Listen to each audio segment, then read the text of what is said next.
One thing I want to talk about is, just about being better.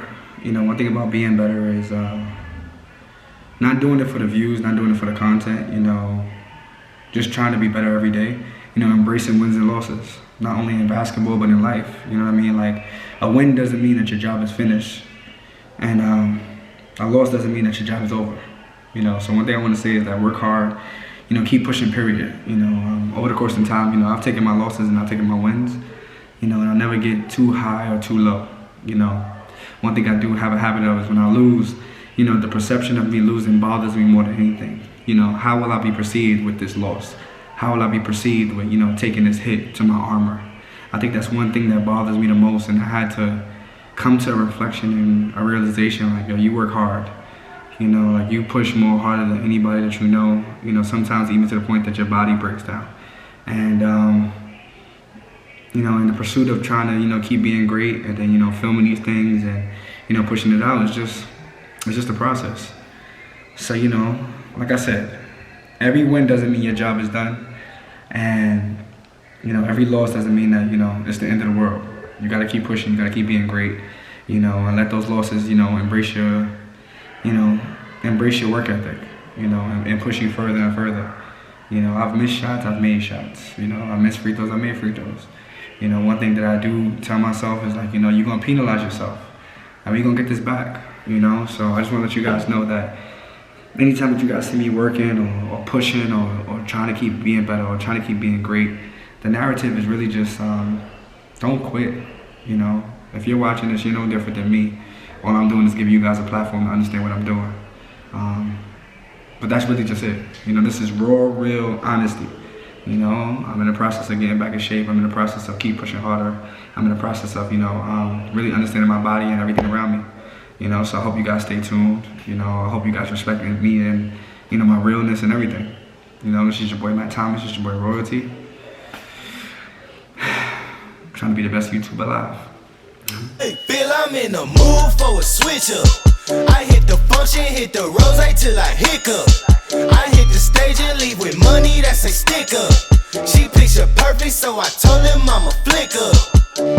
Bill, I'm in the mood for a change up. I leave the city and return with my change up. They got amnesia, don't remember how they played us. What's going on, YouTube? What's going on, you guys? It's your boy Matt Thomas. It's your boy Royalty. I appreciate you guys for being here with me today. So you guys been asking a lot of questions. You guys have been inquiring about a lot of things as far as me, being a pro hooper. What am I doing now, my trainings and stuff like that. So with today, I'm going to be answering some questions. I have a little unboxing to do with you guys, and to make things more easier for you guys to understand who I am and me as a content creator. So one of the biggest questions that I get is, where have I played pro at? Where have I played pro at? In the pursuit of my professional career, I was over in Bonn, Germany. I went out there for a little stint. I played at the Division III level. In the pro levels, it goes 1, 2, 3, 4. The higher in the number, I guess, the less quality, and the less of the living expenses and things like that nature. You have to actually really work to get pushed up into these levels. So I was out in Bonn, Germany. When I was out there, I had back-to-back MVPs. Oh man, about to leave for Germany. So I'm about to eat, about to get this work, man.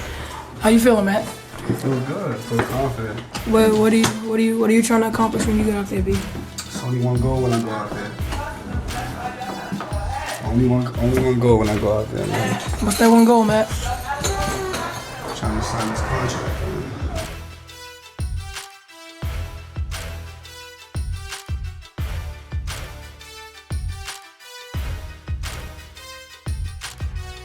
Let's see what happens. That was number 48, Matthew Thomas driving.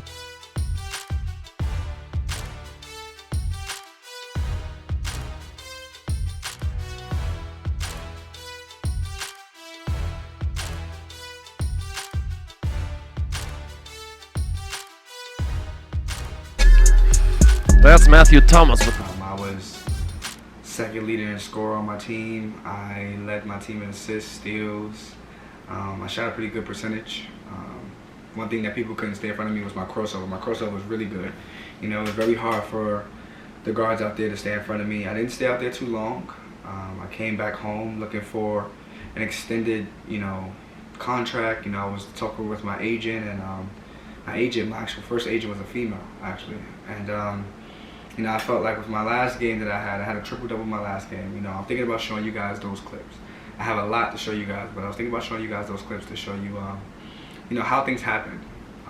That was one of the places that I was at. I also played out in Dominican Republic. I was stayed out in Santiago for a while. When I was out there, I actually shot pretty well from the field. I didn't make a three-pointer until my last 2 games. I ain't gonna lie to you. Like, I was bricking from the three-point line, but I was averaging at least 26 points. I was probably averaging above 50% from the field. There was really no need for me to use my jump shot out there because it was very hard to stay in front of me. When I was out in Santiago, the experiences was dope. I was actually learning how to speak Spanish at a more fluent level. What I can say is the living out there was much different than what I was anticipating. Being from New York City, you're so used to, outlets everywhere, AC, cars of all different types. Out there, it was very, very different than what I was used to. There was a lot of stray dogs. There was a lot of people out there that you can tell that they knew I was from the U.S. They knew I was from the United States. They knew I was a foreigner there. The basketball was very aggressive. It was basically no blood, no foul. I left there having a great game against Felipe Lopez's team. He played out in St. John's. He was a big-time hooper there, and expected another callback as well. I had 2 teams that was interested in me, GUG, and I had a team in La Romana that was interested in me. The one thing about Dominican Republic that was really unsettling for me is my living situation. So most people that want to play, professional, things of that nature, always think that, oh, we can always go overseas. Overseas is easy. Overseas, it's not that easy. It's very tough. It's very difficult. If you are not mentally strong, you probably will not last over there. One thing I haven't told a lot of people was when I was out there, my living situation was crazy. I was told that I was going to have my own room. I actually was sharing rooms with a couple of my teammates, and then lo and behold, I had a drastic number of bed bugs in my bed. Actually, I was getting bit up. It was my first time ever encountering those insects, and I'm telling you, they got the upper hand. And I think I had it out with my coach, and I was like, for me to be leaving my home, for me to be coming here, this is not something that I want to be living. This is not my dream. My dream is to play basketball, to enjoy life, to make money off of what I'm doing, and not to be in an uncomfortable situation. And me being uncomfortable was one thing that was pretty much tough for me. I also tried out for the National G League. That was one thing that was probably one of my biggest accomplishments. I was in a National G League tryout a couple of years ago, and I averaged 21 points per game, 5 assists. My team went undefeated at the end of the day, and I had got a lot of recognition from a lot of players out there. Ben Simmons and all of them was there. Jerry Stackhouse gave me a large compliment saying, like, you're a killer. Stay with it. Unfortunately, right now we're not looking for guards. We're looking for bigger players, big men. And I was just like another shot to my chest that I was just like, how do I overcome this hump? I've been killing people just, my whole life. I've been standing out in all of these tournaments and all of these, tryouts, and it's like, why am I not getting the big time contracts? I've celebrated with my family, contracts that I've signed, and it just didn't turn out to what I thought it would be. So yes, I played at a high level. I played, basically around the world. So when I play, I do consider myself still a professional hooper. Currently, I'm not playing for anyone. Currently, I'm staying in shape. I'm trying to get back in shape. As you guys know, I'm always beating in your head that I'm trying to get back in shape. So that's one thing that I want to make sure that I focus on and I keep in front of the situation. Do I still want to play pro?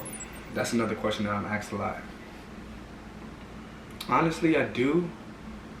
But I guess from my experiences, it's kind of tough.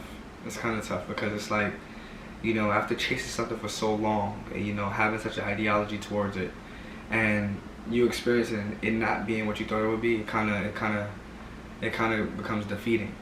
You know, like I said, like nobody can take anything that I've done away from me. Like I have the experience, you know, I have the footage, you know, I have the trophies, I have the jerseys, I have everything from you know, hooping and playing, and it's just like, you know, would you go back over there? And honestly, if you give me an NBA contract, I'm going.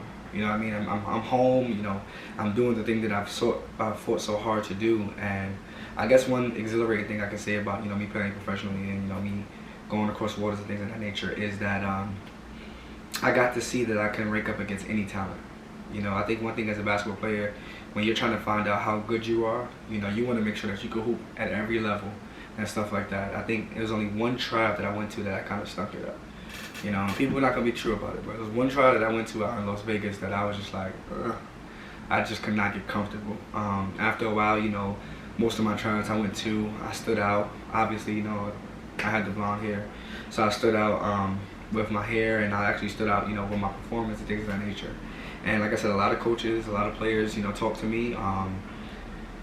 I was really good friends with the Spurs D-League assistant head coach, and he was telling me, you know, he thinks that I should keep going to the actual individual tryouts and, you know, testing my talents. So, yeah, you know, would I still play now? Yeah. But one thing I am going to say is I am having fun with YouTube. I am having fun doing this with you guys, you know, traveling to different parks and playing. I mean, I don't want to be known as a street ball player, but I do want to take this YouTube hoop community a little bit more serious and, you know, take it to a whole different level. That's one thing I want to say. So as you guys do know, like you guys have seen me always playing in these kicks. These are my New York City Kyrie Irvings. They're my babies. You know, they're a little bit beat up, you know, because I've been hooping in these for a couple of months now. If you guys haven't seen, I have a YouTube video of me unboxing these. And I think I had 40 that game or 30 that game. I know I had a crazy game, so make sure you guys tune into that video. But I've been kind of tired a little bit lately. Like my feet be kind of killing me and stuff like that. So what I was telling myself is that, you know, why not get a new pair of sneakers and actually unbox it with you guys on camera while answering all these questions, while staying in tune and making sure you guys, you know, rocking with me. So as you guys know, I do love Kyrie's. I used to always wear Kobe's. But I do love Kyrie's. So I had to give me another pair of Kyrie's, and it's pretty hard, you know, kind of picking the Kyrie's, because Kyrie always got some new flavors out, and you don't know if you want to hoop in them, and you don't know if you want to, you know, just rock them and stuff like that. So with these cards that I was looking at, these are actually made by his sister, apparently. They're actually made by his sister, and here's what they look like. See, even on camera, they look type smooth. So I'm kind of debating if I should even play in these or if I should just keep playing in my New York City joints. You know, so what I'm gonna need you guys to do is let me know if you guys think that I should start hooping in these. Should I start doing my 1v1s and my 5v5s and my training sessions in these? If I get enough yeses, then I guess I'll do it. But I ain't gonna lie, these things are so hard. Look at these. Just look at the shoestring with the check, and y'all probably can't even see it, but the black is suede. You know what I mean? Got some pink in here. It's a whole lot going on. This is probably my favorite part under the shoe. It's actually probably my favorite part under the shoe. I don't even know why. I think it's the different color combinations and stuff like that. So one thing that you guys know, like I said, I love Kyrie. I love, you know, all his sneakers. I love him as a basketball player. You know, he's one person that I kind of like, you know, model my game after him, Dame, just a bunch of people. So one thing I do want to say is that this is, I guess, the new sneaker that I'm considering hooping in, and this is the old sneaker that I've been hooping in. So I'm in between, you know what I mean? Because I might not really work that hard in these sneakers, you know what I mean? I might be wiping them off all the time, or do I just want to be, you know, just aggressive and just pound it. So yeah, that's what it is. I hope I answered all you guys' questions. I hope I was able to give you guys more insight on things. Obviously, definitely comment down below if you guys have any more questions as far as things that you want me to answer. If you guys want me to tap into some old footage to show you guys some games. But I do appreciate you guys for tuning in. I do appreciate you guys for being here. I hope the subscriber count still keeps going up. I hope it hits 2 million soon. Even if it doesn't, like I said, I'm going to keep posting. I'm going to keep rocking with you guys. And always understand, this is what they don't see. So if you haven't, like, comment, subscribe. It's your boy Matt Thomas. It's your boy Royalty. Over and out.